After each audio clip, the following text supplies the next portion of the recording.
Welcome. In front of me is HONOR MagicBook X16 Pro, and in this video I'm going to show you how to check the graphics card on this laptop.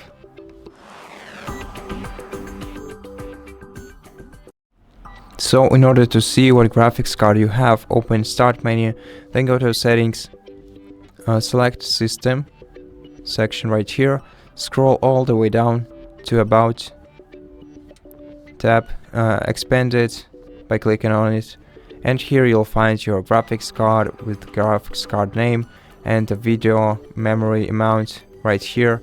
And you can also monitor your graphics card by right clicking the taskbar, go into Task Manager, then go into Performance section, and here you'll see the GPU tab, and by tapping on the GPU tab you'll also see the name of your GPU and all the information about it, as well as the graphs with which you can monitor your graphics card.